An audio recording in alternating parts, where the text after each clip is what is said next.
Assalamualaikum warahmatullahi wabarakatuh.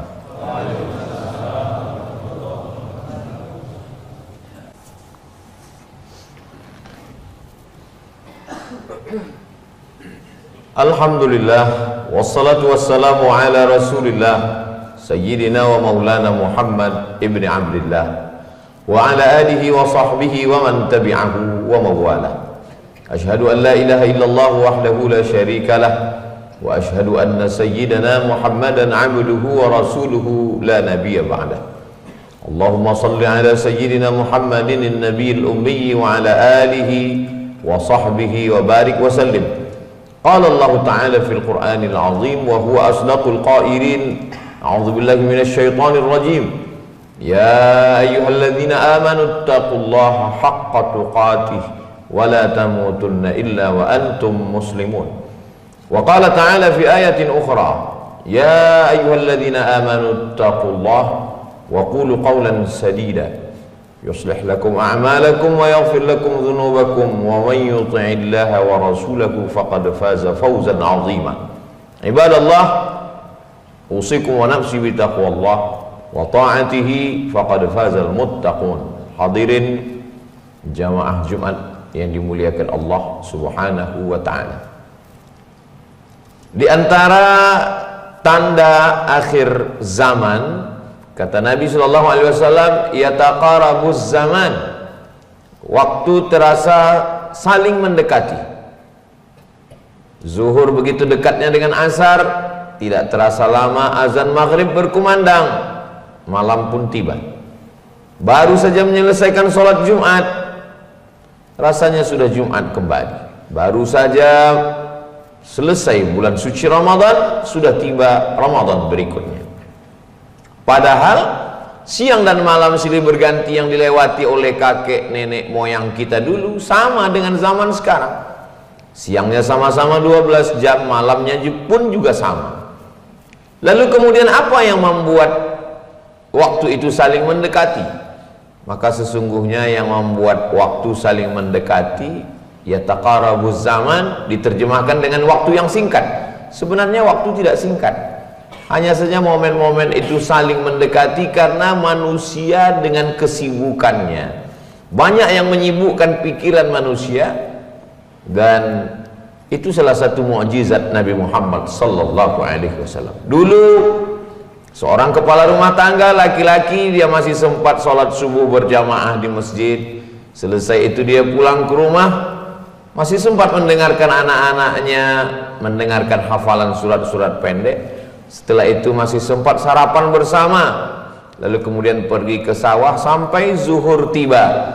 Sampai selesai sholat zuhur, mandi, bersih-bersih, makan siang, lalu kemudian dilanjutkan hingga petang, kembali ke rumah, sholat maghrib berjamaah di langgar, di surau, di musola. Setelah itu masih sempat di waktu malam bersilaturahim, bercengkrama, berbicara, dan pada akhirnya istirahat malam. Tapi hari ini semakin canggih dunia, alat telekomunikasi semakin banyak. Apa yang terjadi? Yang katanya alat transportasi makin cepat, tapi justru orang makin cepat bangun, dan sebelum azan subuh di kota-kota besar orang sudah berangkat karena khawatir nanti akan terjebak macet. Dan ternyata setelah sampai di tempat kerja waktu subuh sudah berakhir. Hari pertama merasa berdosa, hari kedua merasa menyesal, hari ketiga sudah biasa-biasa saja. Lalu kemudian sibuk dengan pekerjaan, tekanan produksi yang begitu besar, ditambah lagi dengan barang mesti laku keras.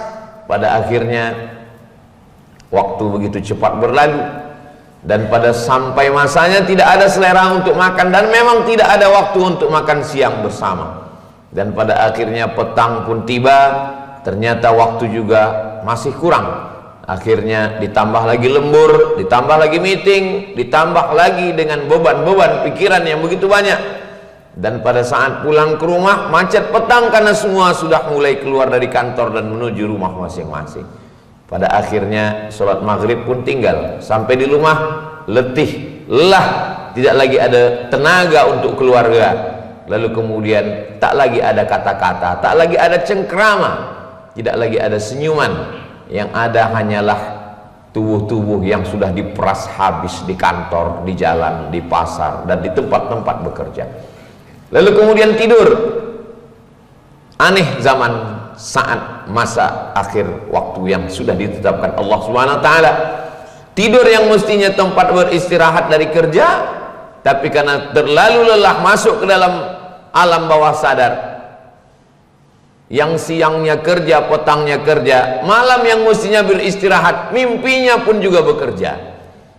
Sampai tidak ada lagi tempat untuk beristirahat. Hari berganti pekan, pekan berganti bulan, bulan berganti tahun. Sampai pada akhirnya yang tersisa hanyalah keramaian, tapi ada manusia-manusia yang sunyi di tengah keramaian. Pada akhirnya di tengah hiruk pikuk kota, mengakhiri di ruang ICU, nafas terakhir di tengah kesunyian. Sebagaimana dulu meninggalkan anak-anak di waktu kecil, pada hari tua pun juga ditinggalkan oleh anak-anak. Sebagaimana dulu sibuk dengan dunia kerja sampai disebut dengan workaholic, pada akhirnya dunia kerja juga akan digantikan oleh orang yang lebih muda, lebih bersemangat. Yang paling menyakitkan adalah yang pernah meninggalkan Allah Subhanahu wa ta'ala. Masih syukur kalau sempat bertaubat, kalau tidak maka larut, dan pada masanya juga akan ditinggalkan Allah Subhanahu wa ta'ala. Al-yawma nansahum, hari ini mereka kami lupakan, kama nasu liqa'a yawmana, sebagaimana mereka sudah melupakan pertemuan dengan kami, kata Allah Subhanahu wa ta'ala. Sebagaimana mereka melupakan, maka mereka juga terbalas dengan dilupakan. Melupakan anak, istri, akan terbalas di hari tua menjadi orang-orang yang terlupakan, tertinggalkan.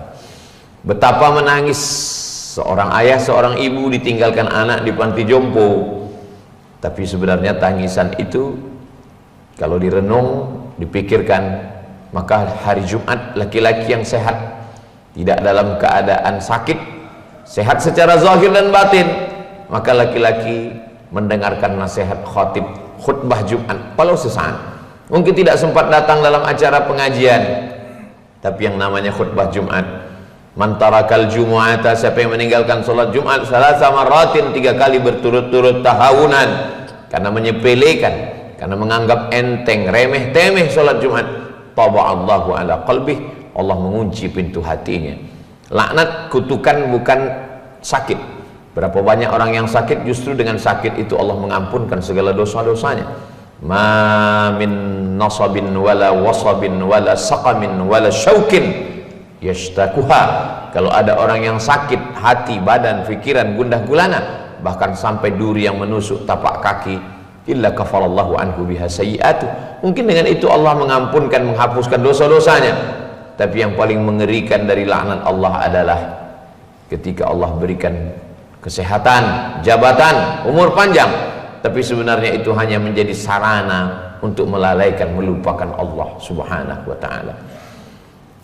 Innallaha la yumli lidh-dhalim, Allah mengulur kepada orang-orang yang zalim itu. Bagaimana Allah mengulur nikmat, mengulur kekuasaan, mengulur jabatan, mengulur harta, sampai kapan? Hatta idza akhadhahu lam yuflithu, sehingga ketika Allah menariknya, Allah menghukumnya, Allah tidak akan menyisakan walau sedikit pun. Maka kita mesti merenung sejenak, apakah usaha bisnis yang kita miliki ini menolong kita dari azab Allah, mendekatkan kita kepada rahmat Allah, atau justru menjauhkan kita dari kasih sayang Allah Subhanahu wa ta'ala? Apakah kekuasaan yang begitu mudah seperti hadiah, apakah ini betul-betul nikmat dari Allah, atau justru seperti yang diterima oleh Fir'aun, diterima oleh Namrus? Toh mereka juga punya kekuasaan yang lebih hebat, yang lebih lama, lebih kekal, lebih abadi. Apakah masa muda yang dititipkan Allah ini sebagai rahmat atau tidak? At-tafakkur sa'ah, merenung walaupun sesaat, khairum min qiyami lailah, lebih baik daripada qiyamul lail sepanjang malam. Begitu kata sahabat Nabi Abu Darda radhiyallahu an. Kenapa? Karena manusia punya hati dan pikiran, dia mesti berhenti sejenak. Ada al-waqfah ma'allah, ada berhenti sejenak bersama Allah Subhanahu wa ta'ala. Perjalanan hidup ini perjalanan panjang, dan ketika perjalanan panjang mesin mungkin panas, maka dia mesti berhenti sejenak di rest area. Ada tempat stasiun berhenti yang namanya subuh untuk memulai perjalanan supaya jelas gerak langkah mau dibawa kemana dan akan kembali kemana. Lalu kemudian ada yang namanya rest area zuhur, berhenti sejenak, ambil air wudhu. Panas dunia, sejukkan dengan air. Setelah itu serahkan semuanya kepada Allah. Kalaupun pekerjaan ini besar, ujian ini besar, target ini besar, cita-cita ini besar, keberuntungan ini besar, ada yang lebih besar. Allahu Akbar. Ulangi sekali lagi, Allahu Akbar kabira. Kalaupun dipuja-puji orang, dikatakan paling berhasil dalam bisnis, dalam usaha, walhamdulillahi katsira. Yang layak dipuji hanya Allah. Kalaupun dikatakan orang sebagai orang yang bersih, tidak ada cacat sama sekali, maka katakanlah wa subhanallahi bukrata wa asila. Begitu juga kalau dikatakan orang hina, rendah, tidak punya apa-apa, tidak punya prestasi, sampah, Allahu Akbar kabira.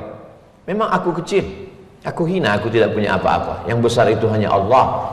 Allahu Akbar kabira. Aku memang tidak layak dipuja dan puji, walhamdulillahi katsira.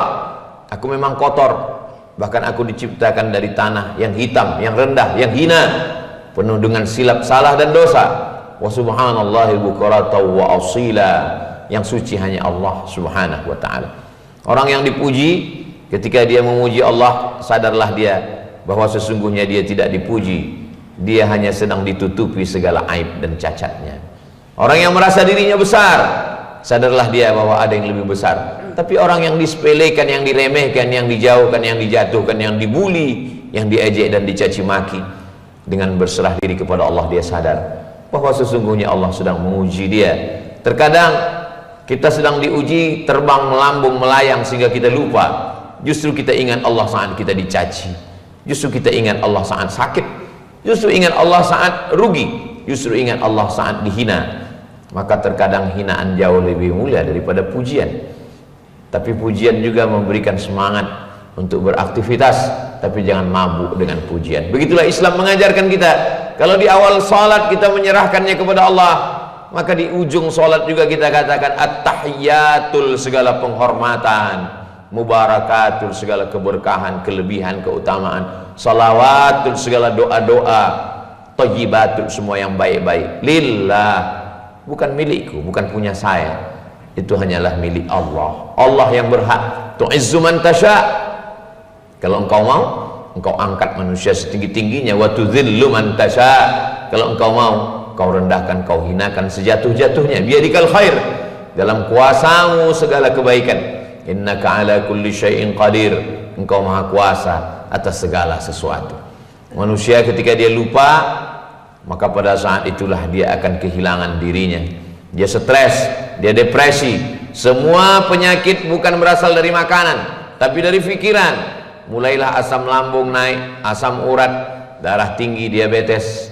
Semua makanan menjadi racun. Yang katanya obat, yang katanya penawar, berubah menjadi racun ketika masuk ke dalam tubuh. Tapi orang-orang yang beriman, bagi dia hidup ini hanyalah permainan, senda gurau, takatsur, alhaqumut takatsur, kamu dilalaikan oleh takatsur, berbangga-bangga, bangga tentang masalah anak, bangga tentang masalah pasangan hidup, bangga tentang masalah prestasi, pekerjaan, jabatan, kekuasaan. Pada akhirnya hatta zurtumul maqabir, sampai kamu masuk ke liang kubur, ke liang lahat. Yatsba'ul mayyita thalathun, pada akhirnya resiko hidup adalah mati. Semua yang hidup pasti mati, dan semua yang muda pasti tua, semua yang sehat sakit. Maka hidup adalah siap menerima segala resiko. Ketika orang sudah siap menerima segala resiko, dunia ini ringan. Seringan apa? Bagi orang yang tahu dunia, maka dunia ini lebih ringan daripada setengah sayap nyamuk. Dunia ini lebih ringan daripada debu-debu yang berterbangan. Dunia lebih ringan daripada kal'ihnil manfush, seperti buru kambing yang ditiup angin. Kita tidak meremehkan, meringankan dunia. Kita hanya tidak menganggap dunia ini segalanya. Sebagaimana yang diajarkan Nabi SAW, la tajalid dunya akbara hammina, jangan jadikan dunia ini obsesi terbesar kami. Wala mablagha ilmina, Jangan pula jadikan dunia ini sebagai harga bagi ilmu kami. Ada yang lebih besar. Walal akhiratu khairul laka minal ula. Akhirat lebih utama. Wal akhiratu khairun wa abqa. Akhirat lebih kekal. Begitulah Allah Subhanahu wa taala memberikan gambaran kepada kita bahwa ada yang lebih kekal, ada yang lebih besar, ada yang lebih hebat, ada yang lebih abadi. Ad-dunya jifah, kata Sayyidina Ali karramallahu wajhah. Dunia ini seperti bangkai. Faman aradaha, siapa yang menginginkan dunia, falyasbir ala, maka hendaklah dia bersabar. Siapa yang merebut bangkai? Mukhalatatil kilab. Dunia ini bangkai. Siapa yang ingin merebut dunia, maka bersabar-sabarlah berebut-rebut bangkai dengan anjing. Kita bukan anjing, kita manusia. Kita sudah ditakdirkan Allah Subhanahu wa taala, tapi kita tidak meninggalkan dunia. Kita tetap memegang dunia ini. Untuk apa? Dunia ini hanyalah sebagai senjata. Dunia ini bukan tujuan. Dunia ini hanyalah alat. Kalaupun punya kekuasaan, kekuasaan dipakai untuk menjadikannya sebagai amal jariah. Membangun pondok pesantren dengan segenggam kekuasaan, dengan tanda tangan, dengan jabatan. Orang-orang yang dimiliki, bukan memiliki, karena sesungguhnya lillahi ma fis samawati wa ma fil ardh. Segala yang di langit, segala yang di bumi milik Allah Subhanahu wa taala. Tapi dibuat Allah dia menjadi memiliki. Allah lah yang membuat dia menjadi kepemilikan, pinjaman. Lalu dipakainya hartanya itu untuk menolong agama Allah. Allah selalu membalasnya dengan dua. In tansurullah, engkau lakukan cuma satu, tolonglah agama Allah ini dengan ilmu, dengan suara, dengan harta, dengan jabatan, dengan kekuasaan. Apa balasan Allah? Yansurkum, Allah akan menolong kamu. Wa yutsabbits aqdamakum, dan akan mengokohkan kaki di saat tidak ada yang bisa tegak berdiri, di saat tidak ada yang punya kuasa. Di saat itulah Allah akan memberikan pertolongan. Begitulah Allah Subhanahu wa taala. Berapa banyak orang yang dulu berkuasa mati, berapa banyak dulu orang yang muda tua, berapa banyak dulu orang yang sehat sekarang sedang terbaring di rumah sakit. Pada akhirnya dunia hanyalah menjadi tempat persinggahan. Tanah yang kita injak sudah memakan nenek moyang kita, sudah memakan orang-orang kaya kita, sudah memakan penguasa-penguasa kita. Tak lama mereka pun juga akan memanggil kita, dan tanah-tanah yang kita injak ini juga akan memakan kita, akan mengurai kita. Lalu kita pun akan dimakan oleh cacing tanah, oleh tanam-tanaman, akar-akarnya akan menyedot saripati dari kita, lalu kita pun menjadi tulang belulang. Lalu apa yang tersisa? Yang tersisa adalah si fulan pernah membangun masjid, si fulan pernah membuat sekolah, si fulan pernah memberikan hartanya, nyawanya, kuasanya untuk menolong agama Allah. Begitulah cerita dunia, panggung persinggahan. Cerita yang diingat, yang dikenang hanya dua cerita, cerita yang sangat baik dan cerita tentang orang yang sangat jahat. Ada cerita kisah tentang Fir'aun, tapi juga orang mengingat bagaimana kebaikan Nabi Musa alaihissalam. Ada cerita tentang Namruz, tapi juga dunia pernah bercerita tentang bagaimana Sayyidina Ibrahim alaihissalam. Ada cerita tentang tabbat syada abi lahab wa tab, ma aghna anhu maluhu wa ma kasab, sayasla naran dzata lahab. Bahkan istrinya Ummu Jamil, wa mar'atuhu hammalatal hatab, fi jidha hablum min masad. Dan ada cerita tentang Sayyidina Abu Bakar Siddiq, Sayyidina Umar ibn al-Khattab, Sayyidina Ali karramallahu wajhah, Sayyidina Uthman ibn Affan, Talha, Zubair, Aisyah, Abdullah ibn Umar radhiyallahu anhum ajma'in. Wa nafsi wa ma sawwaha, demi jiwa dan penciptaannya, fa alhamaha fujuraha wa taqwaha. Allah berikan dua jalan, jalan fujur wa taqwaha, dan jalan taqwa. Qad aflaha man zakkaha, beruntunglah orang yang mensucikannya, beruntunglah orang yang memilih jalan yang benar. Wa qad khaba man dassaha, merugilah orang yang mengotorinya, menyia-nyiakannya. Siapa yang tidak pernah punya masa lalu? Silap, salah, dosa. Kullu bani Adam khata'un, semua manusia keturunan Adam ini adalah orang yang silap, salah. Wa khairul khata'ina tawwabun, sebaik-baik orang yang bersalah adalah orang yang menyesal. An-nadamu fil qalbi, menyesal dalam hati. Wal iqraru bil lisani, dia nyatakan dengan lisan, astaghfirullahal azim alladzi la ilaha illa huwal hayyul qayyum wa atubu ilaih. Wal itmaru alla ya'uda ilaihi abadan, tekad yang kuat untuk tidak kembali ke dalam dosa. At-taibu minadz-dzambi kama la dzambalah. Orang yang bertaubat dari dosa seperti orang yang tak berdosa. Innallaha la yaghfiru ayyushraka bih. Allah tidak mengampunkan dosa syirik. Wa yaghfiru ma duna dzalika liman yasha. Allah mengampunkan semua dosa selain daripada itu.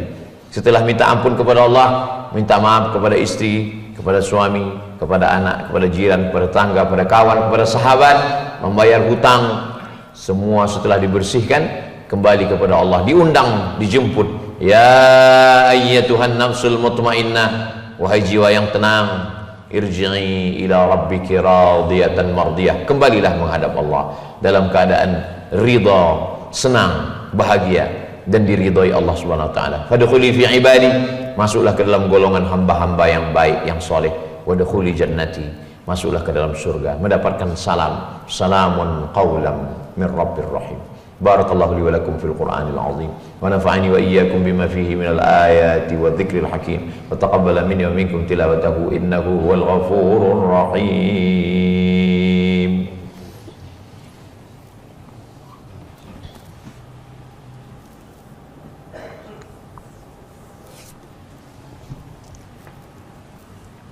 Alhamdulillahilladzi bi ni'matihi tatimmus shalihat. Wassalatu wassalamu ala sayyidis sadat wa ala alihi wa ashabihi ahli al-fadail wal karamat. Asyhadu an la ilaha illallah wahdahu la syarika lah wa asyhadu anna sayyidana Muhammadan 'abduhu wa rasuluhu wa safiyyuhu min khalqihi wa khaliluhu. Adda al-amanah wa ballagha ar-risalah wa nasaha lil ummah wa tarakana 'ala al-mahajjatil bayda lailuha kanahariha la yazighu anha illa halik. Allahumma salli ala sayyidina Muhammadin an-nabiyil ummi wa ala alihi wa sahbihi wa barik wa sallim. Qala Allah ta'ala fil Qur'anil azim wa huwa asdaqul qailin. A'udzu billahi minasy syaithanir rajim. Bismillahirrahmanirrahim. Wal 'ashr innal insana lafi khusr illa alladhina amanu wa 'amilus shalihat wa tawassaw bil haqqi wa tawassaw bis sabr. Wa qala ta'ala fi ayatin ukhra inna Allaha wa malaikatahu yusalluna 'alan nabiy ya ayyuhalladzina amanu sallu alaihi wa sallimu taslima. Allahumma fil muslimina wal muslimat wal mu'minina wal mu'minat al ahya'i minhum wal amwat. Allahumma ansur ikhwanana al mujahidin al mustad'afina fi Falastin wa fi kulli makan min masyariqil ardi ila magharibiha. Allahumma dammir a'da'aka a'da'ad din. Allahumma shattit shamlahum wa farriq jam'ahum waj'al kaidahum fi nuhurihim ya rabbal alamin. Allahumma dafa'anna al ghala'a wal waba'a wal fahsya' والربا والزنا والمنكر والسيوف المختلفة والشدائد والمحن ما ظهر منها وما بطن من بلدنا هذا إندونيسيا خاصة ومن بلدان المسلمين عامة. عباد الله أوصيكم ونفسي بتقوى الله وطاعته فقد فاز المتقون. إن الله يأمر بالعدل والإحسان وإيتاء ذي القربى وينهى عن الفحشاء والمنكر والبغي يعظكم لعلكم تذكرون. فاذكروا الله العظيم يذكركم واسألوه من فضله يعطكم ولذكر الله أكبر والله يعلم ما تصنعون. أقم الصلاة.